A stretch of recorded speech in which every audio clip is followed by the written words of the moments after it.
আমাদের আইন শৃঙ্খলার এই সময়টা একটা সমস্যা হয়, যেটা অনেক সময় গরু চুরিটা হয়, নৌকে নিয়ে গরুগুলো নিয়ে যায়, নানান ধরনের সমস্যা হয়। আপনি বললেন ভাই হয় না, এবার ছিল ভালো।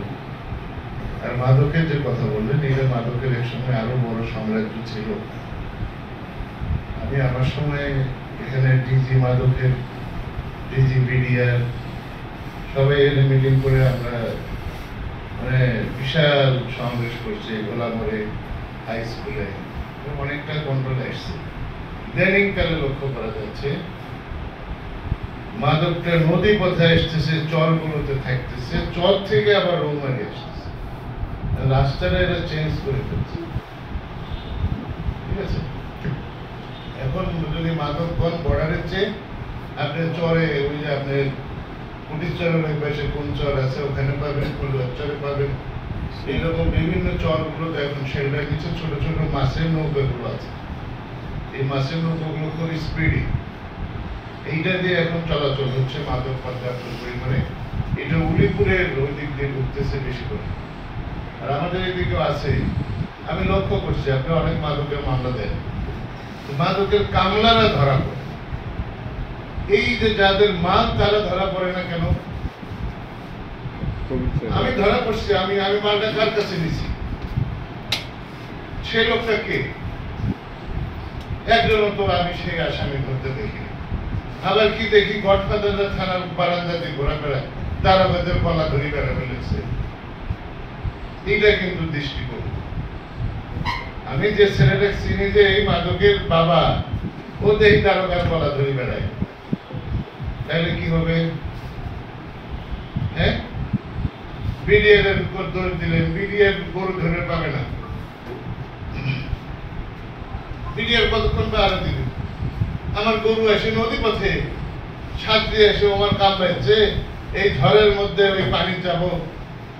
হ্যাঁ, গরু আসতেছে নদী পথে, গরু আসতেছে আর কি দিয়ে আশা করে এখানে আসতেছে, মাথা প্রতি গরুর টাকা কে নেয়?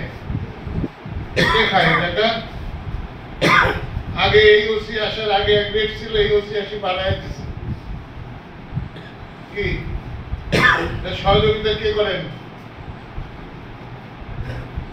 এটা বন্ধ করতে হবে। জানো ওই পাইলট যেগুলোর নাম সব জানি, আমি তো এই এলাকায় মাঠের থেকে উঠে আসা মানুষ, আমরা কিন্তু ঘাস কাটিয়ে আসি না এখানে, সবাই জানি, সবার খবর জানি, এখানে বলি না। আমার মুখ টুক খোলায় না, ভালো হয়ে যায় সবাই, যার যা দোষ ত্রুটি আছে নিজেরা ভালো হই। বেশি বেশি করলে কাউকে ছাড় দেওয়া হবে না, সে যেই বড় মাস্তান হন আপনারা। এখানে আমি লক্ষ্য করি চুনাকুটিদের বিচার হয়, বড়দের হয় না। সাহস থেকে আমাকেও অ্যারেস্ট করবেন আমার ভিতরে যদি এরকম থাকে,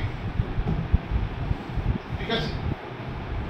আপনার কামলা চালান দেন, ছাড়ার ভাত থাকে না, ওর বউ আসে আমার কাছে টাকার জন্য, চালান দিছে, জামিনের টাকা দেন। হ্যাঁ, এই বর্ডার এলাকায় কি অবস্থা ছিল জানেন না? এই চর ফুলবাড়িকে বলতো চোর ফুলবাড়ি, পুলিশের বাবার ম্যাডাম নেই, বিডিআর এর বাবার ম্যাডাম ছিল না, ওই গ্রামে ঢোকেন আপনারা আসামি ধরার জন্য। হ্যাঁ, সেখানে দুই পাশে রাস্তা বানিয়ে দিচ্ছি, কর্মসংস্থান করে দিচ্ছি, আজকে ওই স্টেশনটাকে বড় করে দিচ্ছি, হাজার হাজার শ্রমিক আমার কাজ করে খায়, আমি বর্ডার করে দিচ্ছি। এগুলো কারণ যাতে আমার স্মাগলিং বন্ধ হয়। আজকে আমার দাঁড়িয়েরা 2 তলা বিল্ডিং করতেছে, বালি আমার খবর নাও। হ্যাঁ, কয়েক কোটি টাকা খরচ করে ভাইস চেয়ারম্যান হলো, ওই বকলো লেখাপড়া জানে না, আমার বর্ডার হাটের টাকা দিয়ে এটা করছে, আমি খুশি। হ্যাঁ, আমার বর্ডার হাটে যখন কার্ড দিচ্ছি তখন নেয় না, এখন এক একটা কার্ডের দাম 25 লাখ, আমার লোকজন করে খাচ্ছে। এরকম কর্মসংস্থান করতে হবে আমার বর্ডার বাড়িতে। এই লোকগুলো কি করে খাবে? গরু পালে, গরুর ঘাস নাই, খেত নাই, ছাড়ি দিলে গরুর দৌড়ি দেয় বর্ডারে, ওই যে নো ম্যানস ল্যান্ড। কি করবে? কতক্ষণ বিডিআর পিঠা করে? আমার পাবলিক তো কত শোনে না, গরু যখন ভ্যাঁ ভ্যাঁ করে অবস্থা থাকে না, বিডিআর কি কয়, পিড়ন দুটো পিড়ন দেয়, আমি ঘাস খাওয়াবো এই গরু নো ম্যানস ল্যান্ডে। হ্যাঁ, বিডিআর কতক্ষণ রাখতে হবে? আমাদের সচেতন হতে হবে। কয়টা পুলিশ, কয়টা বিডিআর আছে, বিজিবি আছে? হ্যাঁ, ওরা পারবে? আমার চেয়ারম্যানরা সবে জানেন কাই মাদক খায়, কাই বেচে, কাই কিনে আনে, পান না? আমার সাংবাদিকরা জানে না কাই কাই পাইলট হচ্ছে, কাই বিডিআর এর পাইলট, কাই পুলিশের পাইলট, সব জানে। ভাসুরের নাম পাওয়া যায় না, না কিংবা বলা যাবে না। আসলে সবার ভিতরে যে সমস্ত আইন শৃঙ্খলার অবনতি গুলো আছে আমরা নিজেরা সংশোধন আগে কে ভালো আছি, সবার ভিতরে ভেজাল, বুঝলেন না? কেউ কারো কথা কই না, আবার কি জানে একজন মাদক ব্যবসায়ীর কথা বলবেন? বর্ডারে আমার বাড়ি, ওই বিডিআর আরেকবার আমার বাড়ি ফেন্সি দিয়ে মামলা দিয়েছে। বিডিআর এর সাথে ওদের লাইন, পুলিশের সাথে ওদের লাইন, ভালো মানুষটার তো লাইন নাই। কিরা আপনার কাছে কব যে স্যার চলেন যাই, এনে মাদক আছে, মরবো নাকি ওই মাদক কিন্তু রকি চালান দেবো, এও সমস্যা।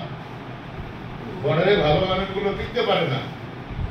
হ্যাঁ, সবাই জানি কে কি করতেছে, কোথায় ব্যবসা হচ্ছে, কোন এলাকা দিয়ে হুন্ডির ব্যবসা হয়, মাদক ব্যবসা হয়।